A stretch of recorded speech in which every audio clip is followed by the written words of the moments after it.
AK Parti Genel Başkan Yardımcısı Özsaseki, Kılıçdaroğlu'nun tetikçisi namluyu Cumhuriyet Halk Partisi'ne çevirdi.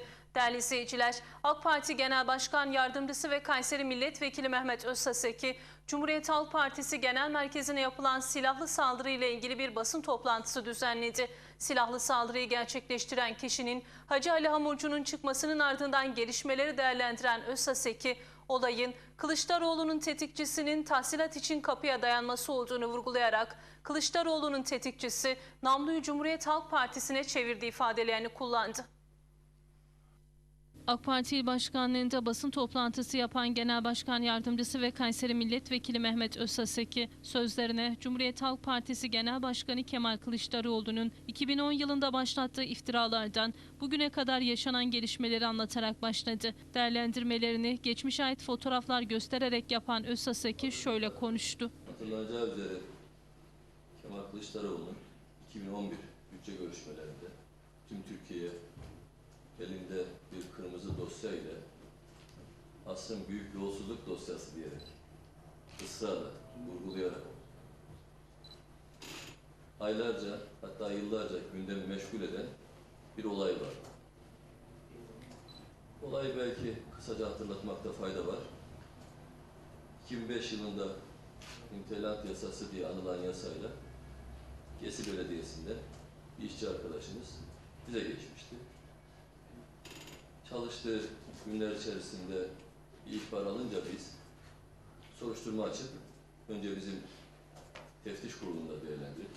Sonra da savcılığa suç duyurusunda bulunarak bu genci ihbar etmiştik.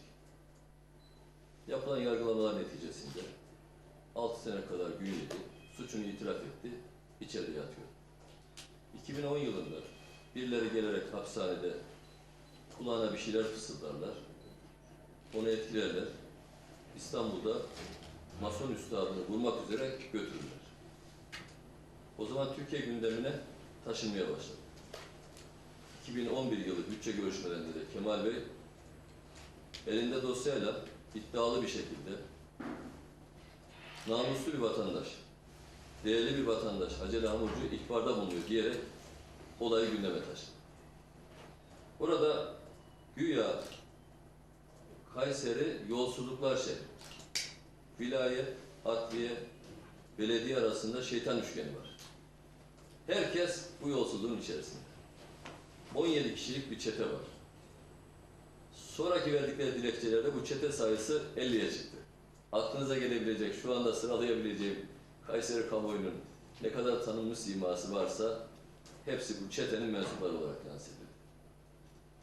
Gelişen günlerde bir sene kadar Kemal Bey yapmış olduğu basın toplantılarında, gittiği mitinglerde, akşam televizyonlara oturup röportaj verdiğinde defalarca bu iddiayı tekrarladı ve ifadeler kayıp. 10 trilyonluk senet var. 9 katlı binayı niye verdiler ruhsatını?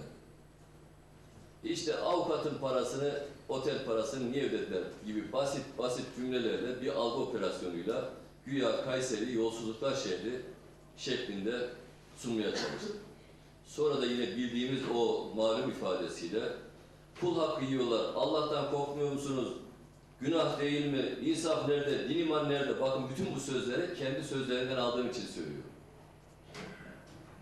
Hatta Uğur Dündar'ın programında elinde çok karanlık, kötü bir fotoğrafı göstererek 9 katlı bina, Allah'tan korkmuyorsunuz, insanların hiç hakkı yok mu, nasıl bunu verirsiniz falan diye aynı şekilde suçlamaya devam etti. Şu görüşmeleri hatırladınız değil mi arkadaşlar? Kemal Bey'in ilk günkü suçlaması. O gün değerli başbakanımıza biz dedik ki efendim bu şahsı biz ihbar ettik, biz yakalattık, suçunu itiraf etti. Zaten o şahıs da ceza aldı dedik. Sayın Başbakanımızın ifadesi. İlk gün ne söylemişsek Sayın Başbakanımız onu söylemişti ve sonunda doğru çıktı. Ama algı devam etti. Bakın fotoğrafı görüyorsunuz değil mi? Milletvekili arkadaşımız elinde sahte fotoğraf gösteriyor. Kemal Bey de Uğur Dündar'ın karşısında bu sahte fotoğrafı tekrar ediyor. Bir benzinlikte bu 9 katlı binanın işi ne? Niye restoran var? Niye düğün salonu var? Büyükşehir Belediyesi. Rüşvetin belgesi işte bu diyerek bağırıyordu. Rüşvetin belgesi buymuş arkadaşlar. Fakat orada ne 9 katlı bina var, ne restoran var, ne düğün salonu var. Bu da gördüğünüz gibi oradaki 9 katlı binanın resmi, yani sizin anlayacağınız. Her şey yalan. Tüm dünyaları yalan. Sonra aynen devam ettiler. Bu arkadaşı yanlarına aldılar. Gördüğünüz gibi kitap yazdırdılar. Yanındaki simaları tanıyorsunuz değil mi arkadaşlar? Birisi Kayseri vekilimiz. Birisi Atilla Kart. Birisi Ömer Süha Adam galiba. Delikanlı mektubunda diyor ki, bana kitap yazdır diyor. Kemal Bey'le görüştürdüler. Ben kitap yazmayı bilmem dedim. Sen ön sözüne hayat hikayeni yaz, biz arkasını doldururuz dediler. Bütün sahte senaryoları, o kurguları, yalanları tek tek kendileri yazdılar. Sonra da dediler ki, bu kitaptan milyarlar alacağız senden, seni zengin edeceğiz dediler. Ve beni de dolandırdılar, ne yazık ki kitaptan almadılar diyor. İşte ifadeleri. CHP beni dolandırdı diyor.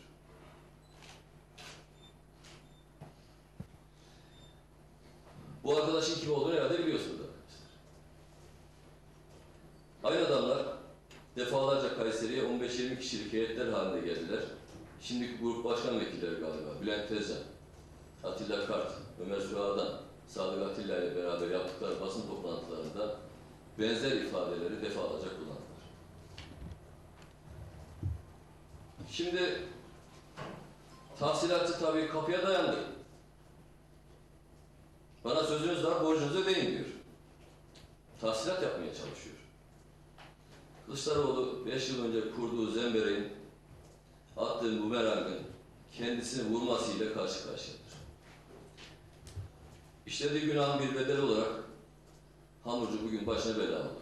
Sonuçta Kılıçdaroğlu ve Cumhuriyet Halk Partisi'nin tuttukları tetikçinin vaat edilen parasını almak için silahının namlusunu Cumhuriyet Halk Partisi'ne çevirdiğini vurgulayan AK Parti Genel Başkan Yardımcısı Mehmet Özsaseki, Ankara'da yaşanan Cumhuriyet Halk Partisi'ni kurşunlama hadisesi siyasi bir hedefi ve arka planı olan bir kurşunlama değil, adeta mafyatik bir hesaplaşma ve tahsilat girişimidir. Bu olay siyasi tetikçinin tahsilat için siyasi kumpasçının kapısına dayanması olarak yorumlanabilir diye konuştu. Bana göre burada mağdur olan siyasi ahlaktır. Bu kumpasçı anlayış aslında Atatürk'ün partisini kurşunlatmaya kadar götürdü içeriye. Tabii bütün bu olaylar karşısında bizler önce hukuka güvendik, sonra da ilahi adaletin mutlaka tecelli edeceğine inandık. Hukuk karar verdi. Bunların hepsi yalan dedi. Ortaya attıkları iftiraları, 300 sayfalık dilekçelerini, onlarca isnat ettikleri o kara lekeleri hepsini hukuk temizledi, kaldırdı, yüzlerine çaldı. Siz ilk müşterisiniz dedi, siz yalancısınız dedi. Ve tazminat davalarında da epeyce para ödediler. 100.000 liraya yakın bunlardan para aldık. Fakat bunlar da yalan bitmiyor ki. Ertesi gün ne tazminatı, yalan demeye başladılar. Gazeteleri başlık attı. Sucuğun parasını ceplerinden ödemişler. 3-5 gün daha geçiyor. Sucuk su parasını almak için başkanın kapısına dayandı. Tüm dünyaları yalan. En son kaybettiği bir dava için ödemeyince haciz gönderdim. Sonra baktılar ki iş kötüye gidiyor. Maaşına haciz konunca Kemal Bey'in anında parayı ödedi. Fakat Niğde'de basın mensupları soruyor. Maaşınıza haciz gelmiş öyle mi efendim? Yok yok yalan diyor. Ya ne olur ömründe bir tane doğru söyle. Bir tane doğru söyle ömründe. Hayatının her tarafı yalan. Cenab-ı Hakk'a şükürler olsun. Hukukun verdiği bu kararla arkadaşlarımız aklandı. Bunların da müfteri olduğu bir kere daha ortaya çıktı. Ama güzel bir söz var ya, Allah'ın sopası yok ki. Bir türlü vurur ama ilahi adalet tecelli eder. Etme bulma dünyası. Birkaç sene önce söyledikleri yalan, arkasından devam ettirdikleri yalanlar ve algı operasyonu bugün döndü, dolaştı, kendilerini vurdu.